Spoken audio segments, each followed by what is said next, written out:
देखिए, ये तो बहुत बड़ी डेवलपमेंट है साउथ एशिया के लिए भी और खुद यूरोप के लिए भी। और इसका कॉन्टेक्स्ट दरअसल अमेरिका है कि अमेरिका ने जब टैरिफ स्लैब करना शुरू किए, जनाब मोदी जी ने ये नहीं किया, ये इन्होंने तेल खरीदा तो इस पे टैरिफ, उस पे टैरिफ, ग्रीनलैंड पे टैरिफ, ग्रीनलैंड के साथ वालों पे टैरिफ, जिन्होंने फौज भेज दी वहां पे टैरिफ, नेटो ने यूं कर दिया तो नेटो के मुल्कों पे टैरिफ। तो जब उन्होंने टैरिफ को एक हरबा बना दिया, एक हथियार बना लिया, तो उसके नतीजे में ये बिल्कुल लाजमी था, मंतकी था कि दुनिया ट्रेड का कोई दूसरा रूट ढूंढती, क्योंकि यूरोप सबसे बड़ा ट्रेडिंग पार्टनर है अमेरिका का, और अमेरिका का सबसे बड़ा ट्रेडिंग पार्टनर खुद यूरोप है, और स्ट्रेटेजिक एक्चुअली ट्रेड है। वैसे तो ट्रेडिंग पार्टनर तो चाइना भी है, लेकिन अहम बात यह है कि वो स्ट्रेटेजिक अलाई है। तो वहां पर जब ट्रेड स्ट्रेटेजिक अलाइज के दरमियान नहीं हो रही, तो इसका मतलब यह है कि फिर तो यूरोप को किसी दूसरी तरफ देखना पड़ेगा, और सिर्फ ट्रेड के लिए नहीं बल्कि हिफाजत के लिए भी, अपनी सिक्योरिटी के लिए भी।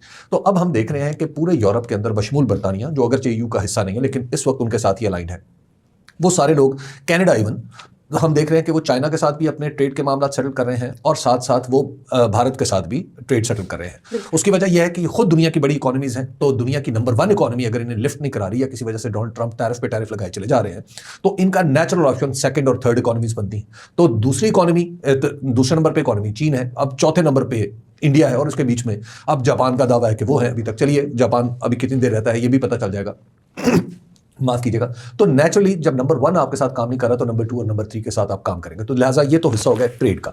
लेकिन इसके साथ हमें ये ज़हन में रखना चाहिए कि जो ट्रेड है वो एक्चुअली जो दुनिया में इस वक्त नया एक सिस्टम या ऑल्टरनेट सिस्टम विद आप क्यों कहिए कि दुनिया में एक तरफ सिक्योरिटी का सिस्टम है जो जाहिर है टॉप पे है, चाइना ने एक ट्रेड का सिस्टम भी डेवलप कर लिया है, जो दोनों सिस्टम, सिक्योरिटी सिस्टम और ट्रेड। इतना नाराज है तो आप SU-57 ले लेंगे या S-500 ले लेंगे, मैं ये नहीं कह रहा वो ले रहे हैं, लेकिन अज्यूम मैं कर रहा हूँ कि अगर वो कह रहे होंगे कि हम आपको करते हैं लेकिन अभी पब्लिक ना करें, हमें हालात बना लेने दें, हमें माहौल बना लेने दें, थोड़ा अमेरिका को जाके सॉफ्ट करने दें कि देखिए हमें इतनी मार पड़ी है, हमें कुछ तो करने दें इंप्रूवमेंट अपने सिस्टम के अंदर। S-400 भी हमारे 2 मारे गए, 3 हमारे खिलाफ लगे हुए थे, 3 में से 2 तबाह कर दिए हमने। चिश्ती साहब, लेकिन थोड़ा सा इख्तलाफ है। एक तरफ अगर ये कोई मुआहिदा करते हैं और उसे खुफिया रखते हैं, दूसरी तरफ आप देखें कि पुतिन ने क्या किया है, बाकायदा तौर पर घूरी दी है उसने अमेरिका को, ये कह के कि तुम कहते हो जो मैं कर रहा हूँ वो तुमने नहीं करना, और तुमने वो नहीं करना जो मैं तुम्हें कह रहा हूँ।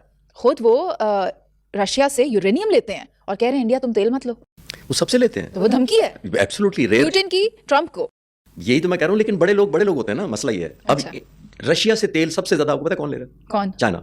उसको तो कभी अमेरिका ने गोली नहीं मारी, कर ही नहीं सकता। तो ये मैं कहना चाह रहा हूँ ना कि बड़े लोग एक दूसरे को नहीं कुछ कहते। अब अमेरिकन प्रेसिडेंट का सारा गुस्सा उतर रहा है इंडिया पर कि तुम क्यों तेल लेते हो। तेल तो चीन भी ले रहा है और बड़ा जबरदस्त डिस्काउंट पे ले रहा है, और ईरान से भी ले रहा है। अब सारी दुनिया को मना करता है अमेरिका कि ईरान से कोई तेल ना ले, चाइना लेता है। तो मैं ये कह रहा हूँ कि वो अमेरिकन प्रेसिडेंट ने, याद है आपको, आके क्या कहा था जब टेक ओवर किया, मैं टैरिफ लगा दिया है, चाइना को ये कर दिया 50% इंडिया पे। तो आप अमेरिका में जाके कोई चीज पर उठा के देखें, चीज नीचे मेड इन चाइना लिखा होता है, अमेरिका में होता है, ठीक।